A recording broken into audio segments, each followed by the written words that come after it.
La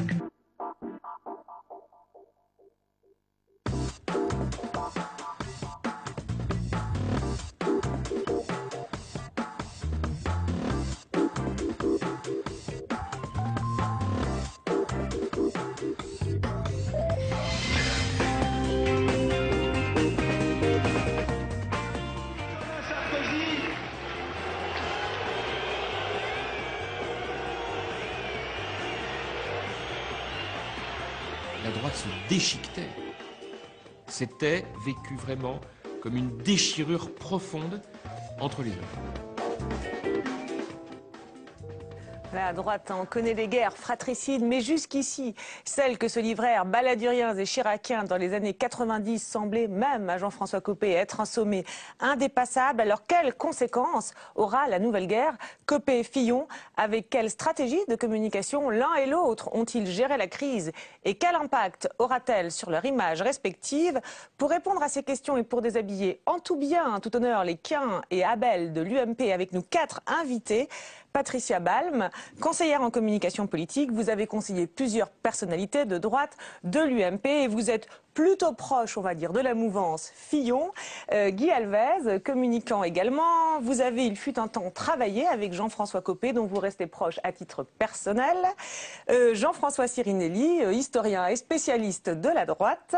Et enfin, Denis Bertrand, sémiologue et habitué de l'émission, pour analyser les postures et les discours des belligérants. Alors, des postures et des discours pas toujours en phase, hein, on va le voir. Deux camps qui s'affrontent, alors pour des raisons de personnes, on l'a beaucoup dit, mais aussi peut-être pour des raisons plus profondes, plus politiques. Alors, quels sont les mots utilisés par l'un et l'autre des belligérants pour se définir? On commence par Jean-François Copé. Construire une droite et un centre droit fiers de ses valeurs, fiers de l'engagement pour notre pays. En un mot, une droite décomplexée pour une France décomplexée. C'est à cela que nous voulons travailler ensemble, loin des extrêmes, dans une approche républicaine, moderne, mais qui ne se laissera rien dicter par le politiquement correct de cette gauche bien pensante qui en permanence veut imposer ses visions, ses convictions, souvent tellement loin de la réalité que vit le peuple français. La droite décomplexée, fière de ses valeurs, moderne, ça c'est pour Jean-François Copé. On écoute maintenant les mots et la manière dont François Fillon se définit. Mon but, c'est le rassemblement des Français. Et en cela, je veux dire que je suis fidèle aux origines de notre mouvement, qui a uni les gaullistes, les libéraux et les centristes.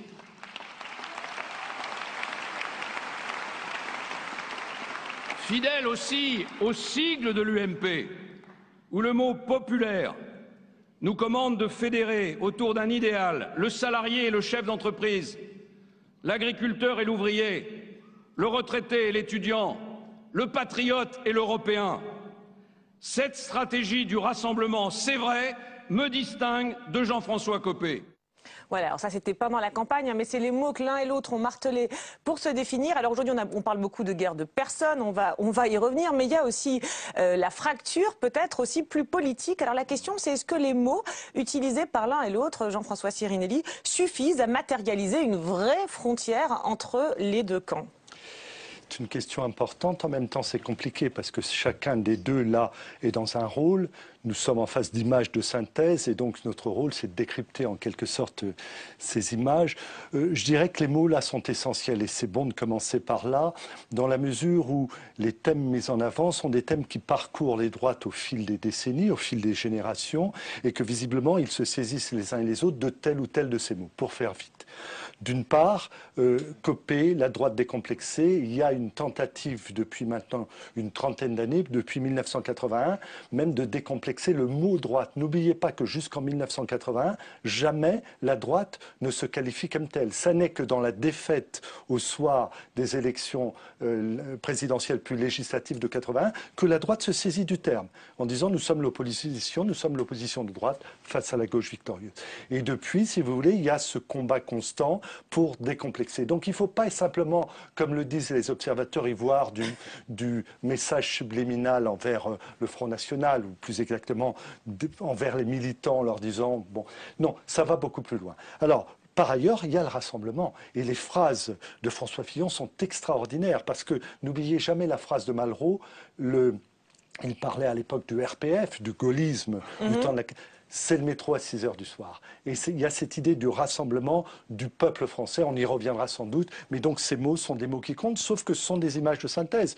On pourrait presque inverser le discours. D'accord, oui, donc la question c'est ça, est-ce que ça te suffit à définir non, voilà, ni pour l'un ni pour l'autre. Hein. Aujourd'hui, ce qui joue surtout, évidemment, ce qui impacte l'image qu'on a de Jean-François Copé et de François Fillon, eh bien c'est surtout la manière dont l'un et l'autre ont géré la crise depuis le vote des militants le 18 novembre. Alors on va faire un petit rappel, on va reprendre le feuilleton en voyant un peu les erreurs qu'ont commis les uns et les autres, et puis peut-être aussi les bons coups, on va dire, en matière de communication qu'ils ont réalisés. Dès le début du dépouillement, le résultat s'annonce extrêmement serré le 18 novembre au soir, mais Jean-François Copé décide d'intervenir pour revendiquer la victoire avant même l'annonce officielle des résultats. Je vous propose de revoir les images. Mes chers amis, les militants et les militantes de l'UMP viennent aujourd'hui de m'accorder la majorité de leurs suffrages et ainsi de m'élire comme président de l'UMP avec à mes côtés Luc Châtel et Michel Tabarot.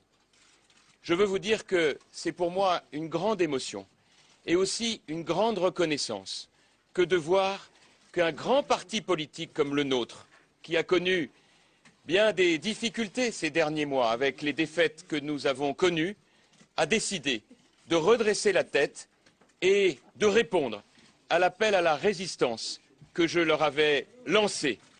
Alors aussitôt, faut s'en souvenir, les commentateurs sur les plateaux télé parlent d'un putsch.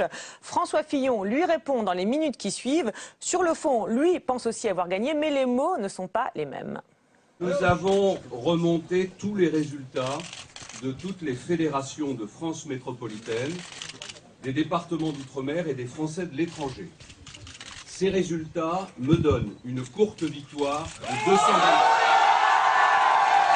Nous n'avons pas le droit de proclamer des résultats avant même que ceux qui sont chargés de le faire l'aient fait.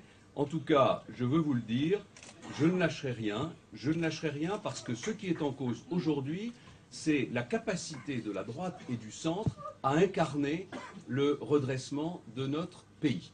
Alors là, on voit quand même deux stratégies, dès le départ, complètement différentes, qui posent peut-être les choses pour la suite. Les deux annoncent qu'ils ont gagné, mais l'un, François Fillon, attend quand même la proclamation officielle des résultats. Et avec le recul, on se demande si là, il n'a pas tort, François Fillon, s'il ne commet pas une erreur en refusant de surenchérir, finalement, Patricia Balme. Qu'en pensez-vous? En fait, François Fillon est victime aussi d'une mauvaise communication de la part de Jean-François Copé. Il y a une erreur de communication à la base. Il préempte... Pas de lui. Dans l'historique et l'enchaînement qui va se poursuivre après. C'est-à-dire que Jean-François Copé, à mon avis, annonce un tout petit peu tôt sa victoire. On va dire qu'il la préempte, qu'il n'a pas appelé François Fillon pour lui annoncer les résultats. Donc il y a une surprise de François Fillon qui fait qu'il réagit et peut-être qu'il surréagit. Ah, vous diriez qu'il surréagit, vous ne diriez pas qu'il surréagit. Pourquoi il surréagit? Parce qu'il est choqué par cette préemption d'une victoire. Et là, il a à ce moment-là le sentiment qu'on lui vole sa victoire. Et donc, il s'en réfère à quelques votes dans des régions précises.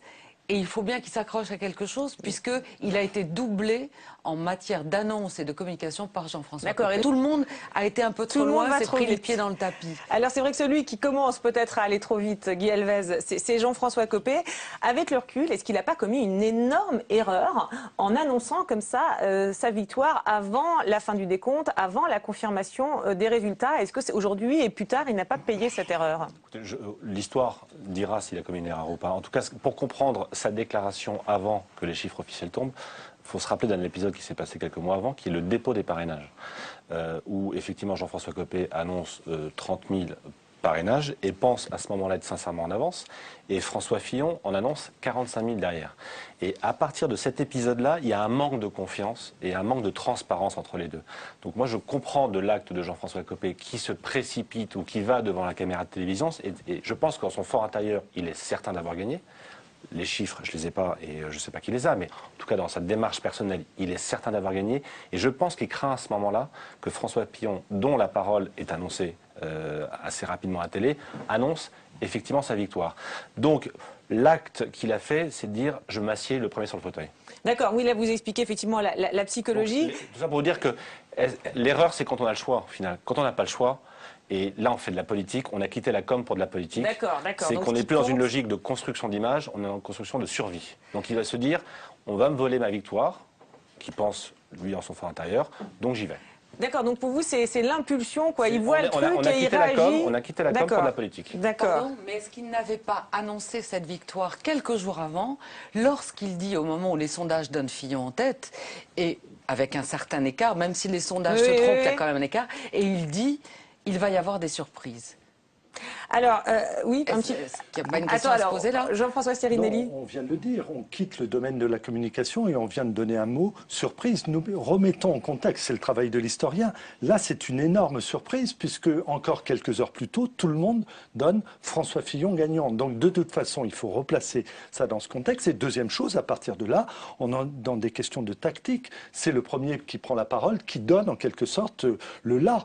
Il ne faut jamais avoir oublié ce point. N'oubliez pas 78, qui est un précédent qui hante tous les hommes politiques. Rappelez-nous 78, ce précédent que nous n'avons pas tous en tête. Non, mais au soir du deuxième tour des élections législatives, la gauche a perdu. Michel Rocard veut marquer le coup face à François Mitterrand et dit une fois de plus, la gauche historiquement a perdu. Et commence pour 2 ans le grand combat Rocard-François Mitterrand. Et là, il y a un acte fondateur. Enfin, en communication, j'imagine que maintenant c'est enseigné comme tel.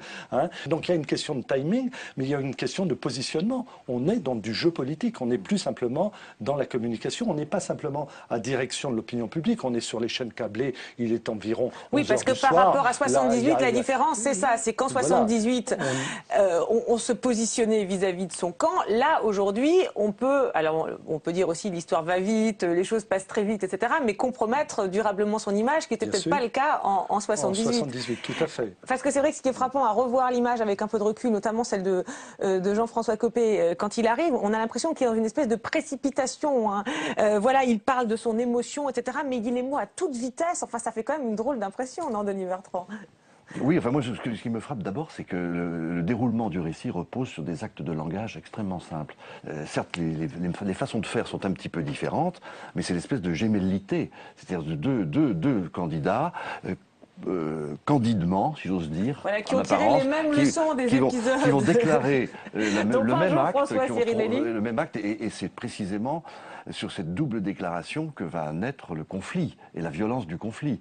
Et donc entre la parole très presque, enfin, vous parlez de l'émotion, oui, il y a l'émotion. Non, je dis qu'il parle de son émotion d'une manière où on ne sent pas l'émotion du tout. Exactement.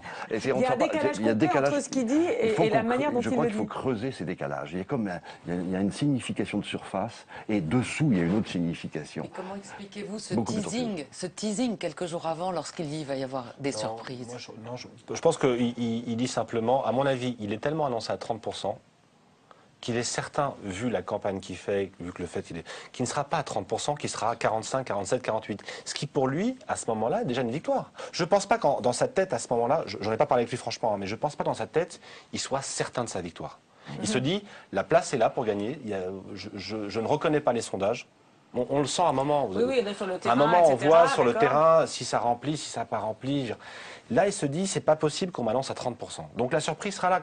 Si je fais 48, je vole la victoire de François Fillon. D'accord. Et donc, mais ce que vous dites, c'est effectivement quand il se précipite, entre guillemets, on n'est plus dans la communication, on est dans la politique, on est dans, c'est quoi, c'est l'impulsion dans ces cas-là qui parle. C'est un espèce de réflexe qu'ont les politiques de se dire, le pouvoir, on le prend. C'est ça. Alors. Le pouvoir, on le prend. Venons-en là, c'est une phrase de Nicolas Sarkozy. On sait que Jean-François Copé a fait une sorte de copier-coller de Nicolas Sarkozy, qui a toujours dit, dans ma vie politique, je n'ai jamais rien reçu, j'ai pris. Avant lui Chirac. Voilà, donc l'exactitude, c'est la leçon des grands maîtres. Proprement une phrase de Nicolas Sarkozy. Et je dis simplement, le problème aussi, c'est que Jean-François Copé n'est pas Nicolas Sarkozy.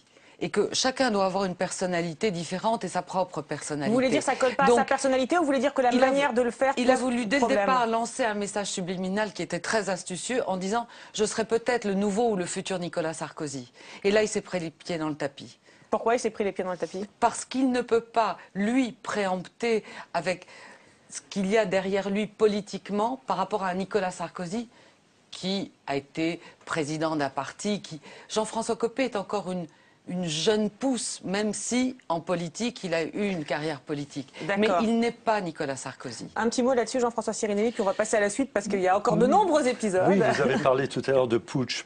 C'est vrai que l'histoire des droites est ponctuée de prises de pouvoir. On parlait des grands maîtres à l'instant, Jacques Chirac, Nicolas Sarkozy. L'élément nouveau là, c'est que le putsch, ou l'absence de putsch, peu importe, est faite en direct, en quelque sorte. C'est ça qui était essentiel. Jusque-là, voilà, c'était des jeux d'appareil. Voilà. Quand Nicolas Sarkozy... C'était des jeux d'appareil. Là, nous sommes dans un processus électoral qui est dépouillé, si j'ose dire, à la face, sinon du monde, en tout cas de la nation. Et là, on c'est-à-dire que pour eux, on a l'impression, enfin, Jean-François Copé pour avoir l'impression de rejouer un épisode ultra connu, mais c'est pas la perception qu'ont les téléspectateurs. Ça se passe pas sur la même scène, en quelque sorte. Hein. D'accord. Alors, bon, ça, c'était le dimanche soir. Hein. On va passer maintenant à la stratégie de François Fillon. Le lundi, donc, la fameuse Cocoé annonce Jean-François Copé gagnant avec 98 petites voix d'avance. François Fillon annonce, je cite, qu'il prend acte du résultat de cette élection, mais il y a un mais, écoutez. Mais au-delà des nombreuses irrégularités de ce scrutin que j'aurais pu contester, ce qui me frappe surtout ce soir, c'est que la fracture qui traverse notre camp politique est désormais manifeste. Cette fracture est à la fois politique et morale. La réduire et la dépasser, tel est l'objectif que désormais je m'assigne. Je ferai connaître dans les jours qui viennent les formes que prendra pour l'avenir mon engagement politique. Je vous remercie. Voilà, là on entend presque la tentation de Venise, je ferai connaître dans les jours qui viennent, mais le lendemain, rebondissement, les fillonistes se rendent compte que 3 fédérations ont été oubliées et là François Fillon n'est plus d'accord. Malgré beaucoup d'irrégularités dans ce scrutin, j'avais accepté lundi soir la proclamation des résultats par la commission compétente. Je l'avais fait dans un souci d'apaisement, je l'avais fait pour préserver l'unité de ma famille, je l'avais fait surtout pour que l'UMP soit de nouveau en capacité de s'opposer à un gouvernement qui est en train de conduire notre pays vers une récession à grande vitesse. Mais je ne pouvais pas imaginer un seul instant que 3 fédérations, plus de 1400 électeurs, avaient été oubliés dans les comptes. Et vous avez mis 2 jours, vous et vos alliés, pour vous en apercevoir. Eh bien oui, parce que nous avions confiance dans le travail de la commission. Et donc, dans ces conditions, je demande que soit rectifié le vote. Ce vote, c'est vrai, me donne une légère avance. Mais je vais vous dire quelque chose. Je ne revendique pas la présidence de l'UMP. Je renonce à la présidence de l'UMP. Ah, parce que pourquoi tout cela ? Parce que je pense que mon parti est aujourd'hui dans une situation qui est tellement difficile. J'ai parlé de fracture politique et de fracture morale. Oui, il y a une fracture politique et une fracture morale. L'UMP ne peut pas être gouverné par un président qui a 26 voix d'avance ou par un président qui a 98 voix d'avance. Alors là, c'est un peu l'indignation de l'honnête homme qui ne pouvait pas imaginer comme ça qu'on mette de côté 3 fédérations. Mais 2 jours plus tard, sur RTL, eh bien là, il surenchérit et il va avoir des mots très très durs contre le camp adverse. Je veux dire qu'un parti politique, c'est pas une mafia. Un parti politique, c'est pas un endroit où on peut étouffer les affaires, refuser de dire la vérité. J'entends souvent dire, au fond, on est une famille, et dans une famille, on n'étale pas ses différends. Ça ressemble étrangement à la notion d'une mafia. Et enfin, 4 jours plus tard, après l'échec de la médiation d'Alain Juppé, eh bien, ultime rebondissement. Je demande à Jean-François Copé une nouvelle élection par les adhérents dans les 3 mois, sous le contrôle d'une commission indépendante. Dans l'attente de cette nouvelle élection, j'ai décidé, avec les députés qui me suivent, de constituer un groupe parlementaire qui aura pour nom le Rassemblement UMP. Dans ce combat, je ne calcule pas, je livre une bataille pour les principes. Mon but, ça n'est pas d'être déclaré vainqueur ou vaincu d'une élection à laquelle personne ne croit plus. La commission des recours peut proclamer ce qu'elle veut, son verdict est de toute façon discrédité aux yeux de nos adhérents comme aux yeux des Français. Alors là, ce qui est frappant en reprenant à ces moments les juxtaposants, c'est qu'il y a une double évolution, à la fois dans les demandes qu'il fait et puis aussi dans le ton de son discours, hein, parce qu'on voit qu'il commence, on va dire, assez soft, voilà, pour faire un anglicisme, et puis il finit quand même assez violemment en attaquant finalement le camp adverse, en les traitant de mafieux. Alors Denis Bertrand, que pensez-vous de l'évolution de ce discours ? Ben, il est intéressant que on met en rapport ce que vous disiez, c'est-à-dire le caractère public de la scène aujourd'hui de cette crise par rapport à caractère privé qu'il aurait eu dans d'autres circonstances historiques. Oui, parce que là, c'est vrai qu'on ne sait plus trop, on comprend ça se plus manifeste également, là. ça se manifeste également dans le registre du discours. C'est-à-dire que au début de la crise, le caractère du discours reste feutré. Les mots semblent modérés par rapport aux significations latentes. Et puis petit à petit, on est dans ce que ça s'appelle l'éprouvé, quoi. Il y a de l'éprouvé, mais l'éprouvé... C'est-à-dire qu'au début, c'est le François Fillon tel qu'on le connaît, enfin du moins tel qu'on a l'habitude de l'entendre, et puis finalement... Petit à petit, cet éprouvé transperce la carapace et se manifeste sous forme de discours plutôt plus passionnel ou passionné.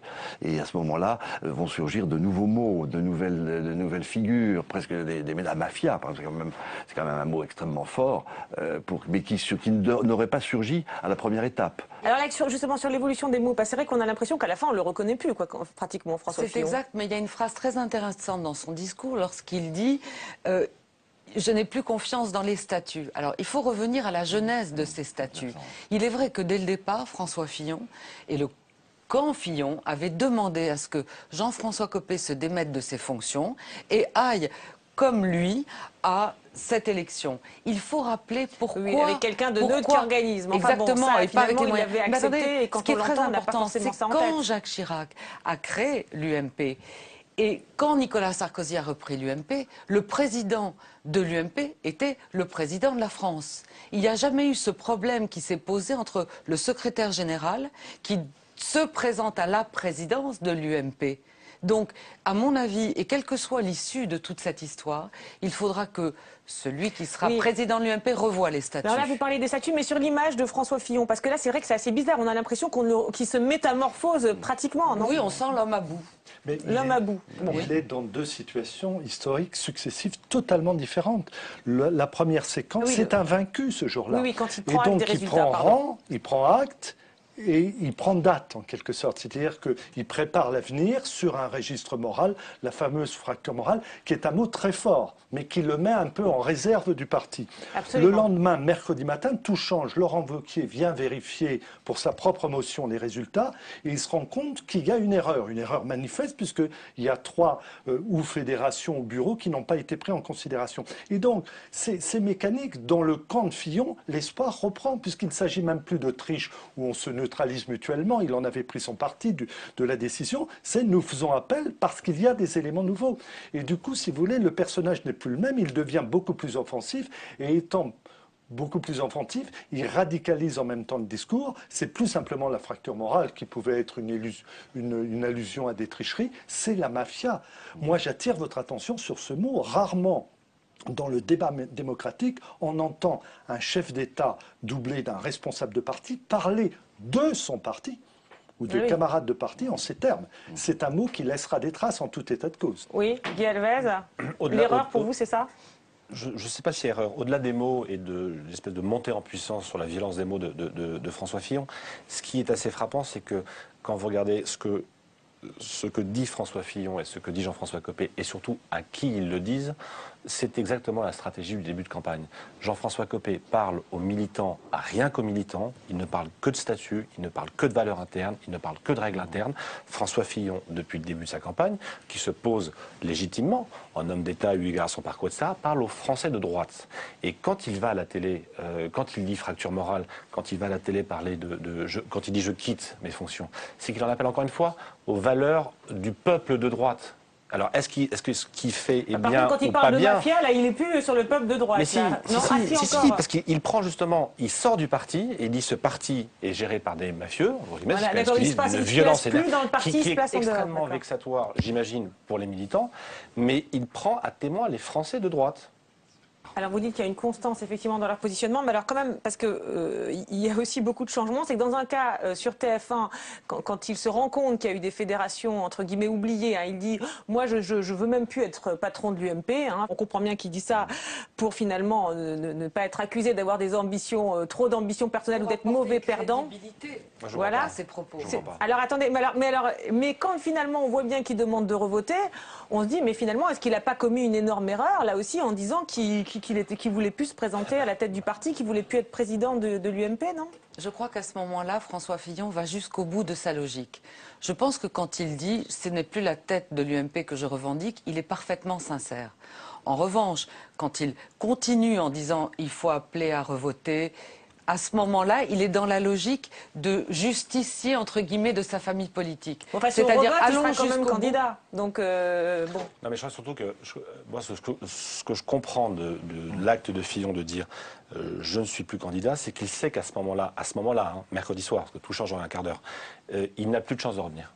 Copé a verrouillé le truc et c'est réglé. Donc il dit, quitte à mourir, je ne mourrai pas seul. Donc moi, je me retire du jeu, mais j'en veux qu'il y en ait un autre qui se retire du jeu, il s'appelle Jean-François Copé.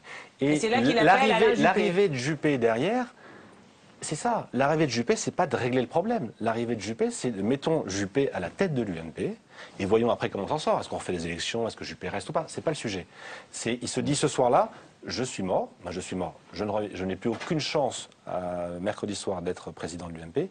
Mais si je le suis pas, il y en a un autre qui ne le sera pas non plus. D'accord. Et quand il réattaque le vendredi, pour vous, c'est là il a repris espoir alors? Avec Juppé? Non, oui, enfin François Fillon, ou quand il annonce qu'il veut qu'on revote, c'est finalement qu'il a repris espoir. Oui, c'est qu'il est en train de jouer par la bande avec le concours d'Alain Juppé. D'accord. D'accord. Oui, un petit mot sur ces... Non, je suis d'accord avec ce qui vient d'être dit. Simplement, bon, mais il y a aussi une question, chacun tient son rôle. Et le mercredi soir, en même temps, il se donne le beau rôle, car il s'adresse effectivement à la droite, au peuple de droite pour faire vite, mais aussi à l'opinion. Il est sur une chaîne de grande écoute. On n'est plus sur les émissions en continu, on n'est plus dans le feuilleton en temps réel, on est dans les images qui structurent et qui décantent en quelque sorte. D'accord, l'homme qui dit « je ne suis pas intéressé par ça ». Oui, mais en même temps, avec le recul, c'est curieux de l'entendre dire ça. Ces images vieillissent immédiatement et quelquefois sont en contradiction. Et on se dit finalement, il nous ment sur son désir, peut-être. Ce qui est intéressant et que vous n'avez pas montré, c'est toujours cette extrême précipitation de Jean-François Copé. Parce qu'au moment où François Fillon est sur le plateau de TF1, Jean-François Copé se précipite à la même heure sur le plateau de France 2 dans le JT. C'est de la com, Patricia. Il ne veut pas laisser... oui, c'est de la com. On est en pleine com. Oui, mais ce que j'essaie de mettre en exergue, c'était... Il y a une chaîne qui invite l'un, l'autre va sur l'autre chaîne. Mais c'est surtout cette extrême précipitation de Jean-François Copé. Jean-François Copé aurait pu, en termes d'image, prendre de la hauteur dès le départ en disant je me démets de mes fonctions, mais à chaque fois vouloir être le premier se précipiter. On a dit qu'on n'était plus dans la com, on était dans la politique, il fallait qu'il occupe le fauteuil. Alors Jean-François Copé, ça y est, pardon, je m'en mêle, lui a eu une stratégie, aussi parfois un petit peu, on va dire, il a joué un peu dans deux registres différents, puisque dès l'annonce des résultats, et là on revient le lundi soir, hein, quand il est proclamé officiellement vainqueur, il a un discours de rassemblement, écoutez-le. Il est temps maintenant que l'opposition républicaine que nous incarnons se mette au travail.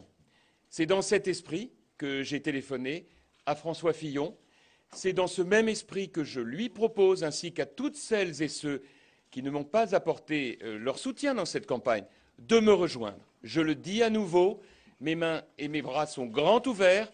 Il est temps maintenant que soit derrière nous la période électorale et que s'ouvre, à compter de demain matin, le temps du travail. Bon, là, on va dire c'est le discours classique du gagnant. Alors, on va commenter, mais enfin, qui propose qu'on se rassemble autour de lui avec cette phrase, nous, qui nous a fait sourire. Voilà, j'ai les bras grands ouverts, les mains grandes ouvertes aussi, il n'y a pas de couteau caché, c'est ce qu'on entend. Mais ça se singularise quand même par le fait que le matin même et le lendemain, eh bien, il y a quand même des attaques assez dures, lui aussi, contre le camp adverse. On commence par le matin même, le lundi matin.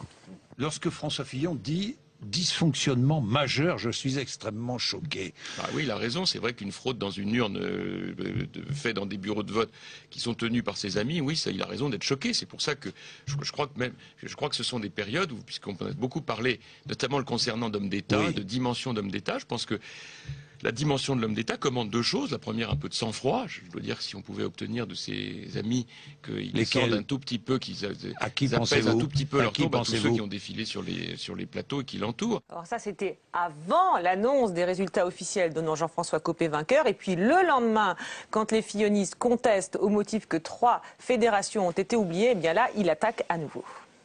Je veux quand même rappeler une nouvelle fois qu'il y a eu des résultats d'une élection qui ont été proclamés par la commission des opérations électorales. Et voilà que tout d'un coup sort de nulle part de nouvelles allégations, alors que je fais tout ce que je peux pour tendre la main, pour montrer aux uns et aux autres que le temps électoral est terminé, qu'il faut maintenant se rassembler et essayer de travailler ensemble. Donc je pense vraiment que l'heure est plutôt être raisonnable plutôt que de recommencer à chicailler encore une nouvelle fois sans aucun élément valable. Et encore une fois, sinon, écoutez, il y a une commission des recours, donc on ira à une commission des recours, s'il fallait une commission des recours, puis comme ça permettra de regarder aussi de plus près les résultats à Nice, et puis voilà. Oui, Patricia Bahm. Alors pendant l'extrait, on continue à parler et vous disiez là c'est bien ce qu'il fait quand il demande à ce qu'on se rassemble autour de lui. En même temps, c'est très classique. C'est bien quand il ouvre les bras et les mains. Et les mains, bien sûr.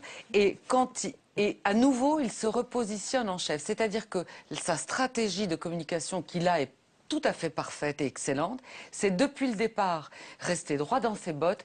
J'ai gagné. La commission a prononcé ma victoire. Et là, il devient, petit à petit, il endosse les habits du chef et il ne les quittera plus. En même temps, nous, ce qui nous a surpris, alors, en préparant l'émission, c'est qu'on se disait, il veut rassembler et en même temps, tout en voulant rassembler, il a des mots très très durs contre les perdants, hein, ceux qui considèrent comme les perdants. Est-ce que là, quelque part, eh bien, il se démonétise pas un peu? Est-ce qu'on peut prétendre rassembler en ayant ces mots-là? Je vais vous donner la parole, mais d'abord un petit mot, Denis Bertrand. Un petit mot. Sur ces, c'est ça. Moi, je suis frappé par le mixte de tactique et d'engrenage passionnel. Il évoque, je ne sais pas si c'est la première fois, la commission des recours. Cette commission des recours, qui est un instrument opérationnel, etc., va devenir quelques instants plus tard un enjeu passionnel et de conflit majeur. On est vraiment dans des logiques. Tiens, pour l'observateur extérieur qui n'est pas à l'UMP, qui n'est pas dans la COCOE et machin, il est débordé, vous dites. Oui, c'est ça. Moi, je pense qu'il y a cette difficulté de contrôler les deux rapports. Oui, Guy Alves. Non, ce qu'il faut bien comprendre à ce moment-là et dès le lundi soir, donc l'annonce, c'est que, alors, les chiffres le diront, Jean-François Copé, quand il annonce ses résultats le lundi soir, est certain d'avoir gagné et surtout est certain que François Fillon ou ses équipes ont triché ou qu'il y a de la triche à Nice. D'accord, il le dit, mais quel besoin a-t-il d'être aussi agressif? On est passé un peu rapide sur la fracture morale. C'est-à-dire quand lui est certain, je ne dis pas que c'est la vérité, je dis qu'il est certain qu'il y a eu fraude à Nice et que le camp des fraudeurs lui donne une leçon de morale le soir même, je pense qu'il le vit très mal. D'accord, quand François Fillon dit bon, je me prends avec des résultats, mais attention, fracture morale. Fracture morale. Je pense qu'il le prend très mal en se disant, attendez, je considère qu'il y a fraude de la part de mon adversaire, en toute objectivité et honnêteté, et c'est mon adversaire qui me dit que je suis un fraudeur. Donc là, je pense qu'il le vit mal. Donc je suis d'accord avec vous, il y a une forme de... le discours de l'instant, j'ouvre les bras, les mains, tout ce qu'on veut, et il ne faut pas le chercher trop longtemps pour que le naturel revienne au galop, et que dès qu'on va le regratter sur « il paraît que », ça re-explose. D'accord, donc vous vous dites c'est la fracture morale qui le meurt de lui. Et puis on pourrait dire aussi qu'il y a la phrase la veille où il s'est entre guillemets autoproclamé que François Fillon ne cesse de répéter comme étant finalement le moment où alors lui a été très choqué, chacun a été très choqué par un propos de l'autre. Le seul truc que personne n'avait entendu, et les fondateurs de l'UMP et l'autre, c'est qu'un jour une élection à 176 000 électeurs se finisse à 100, 200, 300, 400, j'en sais rien. Oui. Les statuts n'étaient pas prêts pour ça, pour qu'on en soit à un écart de voix aussi faible. Et je pense que le problème est là. La fraude électorale, et je finis là-dessus, dans un parti politique, le jour où on m'explique qu'un parti politique dans une élection interne ne fraude pas, je me marre. Le seul truc, c'est que quand elle est à 65% et qu'on sait qu'en face ça a fraudé à 5%, bon, on est passé de 30 à 35, il a sauvé la face, on s'en fiche. Là, le problème, c'est qu'il n'y a personne à 65% ou à 80%. On est à 50-50, donc les voix issues de la fraude sont celles qui vont donner le vainqueur d'un côté ou de l'autre. Et donc c'est là où tout explose. Pour faire une petite mise en... On a beaucoup comparé effectivement ce qui s'est passé à l'UMP, là, avec ce qui s'était passé au PS en 2008, après le fameux congrès de Reims. Alors c'est intéressant parce qu'il y a des similitudes, mais la manière de gérer la crise, les discours, les mots sont assez différents. Je vous propose un petit parallèle. Alors on repart en 2008. À l'époque, les candidates sont Ségolène Royal et Martine Aubry. On avait, je le rappelle, d'abord annoncé la victoire de Ségolène Royal. Au terme d'une nuit de suspense, c'est finalement Martine Aubry qui est proclamée, qui est désignée par les autorités compétentes vainqueur de l'élection. Écoutez-la à l'époque. Je comprends la déception de Ségolène Royal et de ceux qui ont voté pour elle et qui l'ont accompagnée. Déception d'autant plus grande que les résultats ont été très serrés. Mais je leur dis simplement, du fond de ce que je pense, que la question n'est plus de savoir qui a perdu ou qui a gagné. Nous aurons tous perdu si nous ne sommes pas capables de nous rassembler très vite. Il y a quand même quelque chose de frappant, c'est que là, elle dit deux choses. Elle dit, voilà, elle reconnaît que la victoire a été serrée et elle reconnaît que c'est pas facile pour Ségolène Royal. Et en se souvenant de ce qu'on a entendu tout à l'heure de Jean-François Copé, lui n'a pas du tout ces mots. Il n'a pas ces mots pour son ancien ou son rival. Est-ce que vous pensez que c'est important? Est-ce que là, il n'aurait pas dû avoir ces mots, justement, les mêmes que Martine Aubry? Il y a ce qu'il a dit et ce qu'il a voulu dire. Je pense que ce qu'il a voulu dire était dans la même veine que ce qu'a dit Martine Aubry, mais parce que c'est le discours du vainqueur qui tend ses bras et qui dit j'incorpore l'équipe de François Fillon, lui, ses collaborateurs, etc. Donc je pense qu'après, dans les mots, est-ce qu'il y a moins d'empathie, est-ce qu'il y a moins de calcul, etc. Certainement. Est-ce qu'il y a moins de sincérité? Je ne suis pas certain que Martine Aubry soit une sincérité soit très sincère énorme à ce moment-là. C'est pas facile pour Ségolène Royal, vous pensez? Oui, je pense qu'elle s'en fiche complètement. D'accord, c'est que de la com. Oui, c'est peut-être aussi une tradition politique à droite, à gauche. Là, elle trouve les mots justes, mais on est dans la communication. L'élément nouveau, c'est que 48 heures après, de l'autre côté, il n'y a pas de recours. C'est-à-dire qu'on est capable de gérer pour toute une série de raisons qui sont soit culturelles, soit de bon sens, tout simplement. Hein. Mais quand elle prononce ces mots, rien n'est joué. On est le lundi matin et ça n'est que le mardi soir, mercredi matin, qu'on saura qu'il n'y a pas de recours. Qu'on saura qu'il n'y a pas de recours. Hein. Autre parallèle intéressant, on avait contesté la victoire de Martine Aubry, mais là aussi, la stratégie n'avait pas été la même qu'à l'UMP. Les mots très durs n'avaient pas été prononcés par Ségolène Royal elle-même, mais par Manuel Valls, qui était un de ses lieutenants de l'époque. Je vous propose d'écouter d'abord Manuel Valls et après Ségolène Royal. Il y a eu de la fraude, il y a eu de la tricherie, mais au-delà de cela, il y a un doute profond sur les résultats de hier soir, à quelques voix près. Et comme il y a doute, et comme il y a confusion incontestablement, le seul moyen, il n'y en a qu'un seul, de sortir de cette situation, c'est que l'on revote. Et nous sommes très déterminés à ne pas nous laisser voler cette victoire. Nous utiliserons tous les moyens politiques, juridiques et judiciaires pour contester cette victoire. Je crois que le Parti socialiste a le droit, comme tout système républicain, a le droit à la démocratie et doit exiger que les règles de vote en son sein soient incontestables. Ça, c'est la marque d'un grand parti modernisé. On a parlé de fraude, vous ne pensez pas qu'il a pu y en avoir des deux côtés des fraudes? Raison de plus pour redonner la parole aux militants, si c'est le cas. Voilà, ça veut dire que le Parti socialiste a beaucoup de travail à faire pour être un grand parti moderne. Et alors là aussi, autre différence, Ségolène Royal demande un revote, mais contrairement à François Fillon, elle le demande tout de suite, elle n'attend pas une semaine. Et puis, elle ne rebondit pas sur le mot fraude que lui tendent les journalistes. Je ne sais pas si c'est un piège ou pas, mais en tout cas, elle fait bien attention de ne pas aller dans la surenchère, contrairement à Manuel Valls. Alors, est-ce que là, elle n'a pas été peut-être plus habile que François Fillon? Ou est-ce que là encore, c'est une différence de culture? Est-ce que c'est pas non plus une différence homme-femme en politique? Est-ce que les femmes qui sont quand même habituées à prendre des coups, et c'est pas facile d'être une femme en politique, et puis les femmes sont arrivées très tard en politique, est-ce que tout d'un coup, il n'y a pas une fraîcheur chez les femmes de prendre un peu plus de recul et d'endosser et d'accepter d'avoir une grande carapace? Oui, Guy Elvez. Je pense qu'il y a un problème de culture. Quand on dit que la droite a le culte du chef, c'est qu'on a... À droite, le fonctionnement, c'est le chef décide et la base exécute. Et là, la gauche, c'est l'inverse. C'est que le chef vient de la base, avec ses émotions, ses histoires de plusieurs courants. Là, à droite, on a tout renversé. C'est-à-dire qu'on est en train d'expliquer que le patron de l'UMP va être élu par ses militants et a été élu par ses militants. D'accord, donc on se fait sur le modèle du PS, mais il y a un choc culturel. Quand le haut de la pyramide, il y a choc, on n'a pas cette habitude de gestion de ces problèmes-là. Donc on tombe tout de suite dans le personnel. Et on ouvre des blessures, c'est pas à l'Opinel, c'est à la hache. Et ça... c'est le baladure Chirac, c'est-à-dire qu'on tombe très vite dans l'humain. D'accord, parce qu'il n'y a pas cette culture du ça vient d'en bas. Ce qui me frappe, c'est que chez Aubry, il n'y a pas un mot sur Royal, de méchant, mais chez Ségolène Royal, il n'y a pas un mot désagréable sur Martine Aubry. Elle ne prend pas fraude, elle dit bon, il y a peut-être des trucs. Elle ne dit pas, elle a fraudé. Non, elle a un discours positif pour prouver qu'on a un grand parti démocratique, revotons. Même Manuel Valls ne dit pas à un moment, Martine Aubry a fraudé. Il dit, il y a de la fraude. Oui, mais comme on le disait tout à l'heure, on n'est pas au pays du bisounours. Donc, par-delà les apparences... Chez les uns comme chez les autres. Oui, et justement, par-delà les apparences et les mots, il y a eu deux enseignements contradictoires à tirer de Reims. Premier enseignement, effectivement, on a fait taire les canons au bout de 48 heures. Résultat des courses, toutes les élections après ont été gagnées. Sauf que les deux personnes... Sauf les européennes juste après. Oui, juste après, vous avez raison. Mais sauf que les deux personnes qu'on a vues, Ségolène Royal et Manuel Valls, 7% et 6%. C'est-à-dire qu'à eux deux, ils ont ensuite, au moment des primaires, 13% seulement de la voix des militants, des voix des militants. Ce qui veut dire intrinsèquement que ça confirme l'idée que quand on tient l'appareil, d'une certaine façon, ça ouvre des boulevards pour la suite. Expérience retenue et par François Fillon. Oui, et par... parce que c'est vrai que l'exemple de Reims, alors on dit effectivement elles sont plus fair-play, etc. Mais quand on voit ça avec le recul, on se dit Ségolène Royal, finalement, est-ce que c'est pas là qu'elle est, entre guillemets, morte politiquement ce jour-là? Il y a une leçon de discipline à militer et à gauche, il y a une discipline. Oui, mais une leçon personnelle. Est-ce que, parce qu'on parlait de leçons, est-ce que quand François Fillon repense à Reims, il se dit pas ne surtout pas faire comme Ségolène Royal?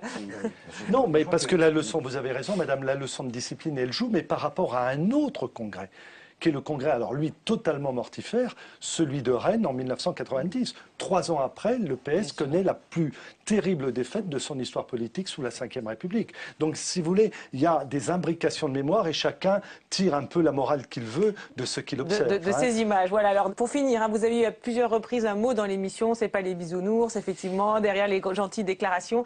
Alors, avec le recul, il y a une image qui nous a semblé intéressante à revoir. Elle nous paraît déjà très ancienne. C'est celle de François Fillon pendant la campagne. Écoutez-le, écoutez, il croyait à l'époque en son parti, aux institutions et à la démocratie interne à l'UMP. Ce qui est en train de se produire, c'est un moment de démocratie interne. La démocratie, c'est très important. Et donc le spectacle que nous allons donner jusqu'à l'élection de l'équipe qui dirigera l'UMP, c'est un spectacle qui n'est pas seulement à usage interne. C'est tous les Français qui nous regardent et qui porteront un jugement sur notre capacité à gérer cette compétition qui doit être une compétition amicale, qui doit être une compétition entre des hommes et des femmes qui appartiennent à la même famille politique, qui ne sont pas des adversaires, qui partagent les mêmes valeurs. Je mets quiconque au défi de trouver dans ma bouche une seule phrase qui soit une critique à l'égard des autres candidats à cette élection. Je n'en ai jamais prononcé et je n'en prononcerai jamais parce que ce n'est pas l'enjeu de cette élection. Bon, pardon, souriez. Oui, c'est vrai que parfois il y a des images qui vieillissent plus ou moins bien. C'était il y a voilà, pas si longtemps que ça. Alors effectivement, il ne pouvait pas savoir ce qui allait se passer, mais c'est vrai qu'on a l'impression, là, quand on revoit ça, c'était pour ça qu'on passait l'extrait, hein, pas pour le faire mentir, mais qu'il était parti finalement dans une campagne, mais peut-être trop gentille en fait, non? Non, je veux dire, les deux couloirs de course étaient attribués dès le départ et correspondaient parfaitement aux deux coureurs. C'est-à-dire François Fillon jouait la carte de la droite et de l'homme d'État, ce qui lui correspond parfaitement dans son positionnement et son histoire personnelle. Jean-François jouait la carte du chef de troupe, proche de ses militants, ce qui était la suite logique. Mais l'homme d'État, on voit bien que finalement, il n'a pas pu tenir jusqu'au bout, parce qu'il a eu les mots mafia, etc. Même si la dernière... Je pense que dans les 15 derniers jours, ils se sont rendus compte que ce serait plus serré que prévu.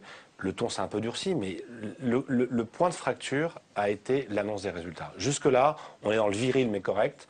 Après l'annonce des résultats, on est devenu dans le personnel. Voilà, Patrice Album n'est pas viril, pas toujours très correct, à l'air de le dire. Jean-François Sirinelli, le mot de la fin sur le positionnement. Oui, il s'est peut-être trompé, je non? ne reviens pas sur ce qu'on dit. C'est à la fois cruel, mais sans plus, dans la mesure où c'est deux séquences successives. En revanche, là, ce n'est pas une leçon de démocratie au moment où notre pays a besoin de leçons de démocratie. Et donc, effectivement, à cet égard, ça aura probablement des effets délétères. J'espère que l'effet pernicieux ne sera pas en profondeur.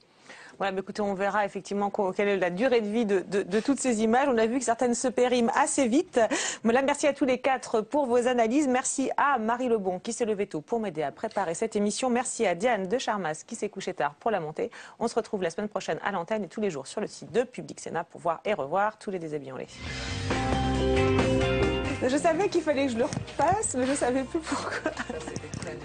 Très dur de repasser ça pour finir. En même temps, c'est pas forcément à charge, parce que si on réfléchit froidement, on pourra toujours dire que voilà, juste après est devenu irrationnel. Et je pense qu'à l'instant où il le dit, Fillon est très sincère. Je suis sûr. C'est devenu irrationnel.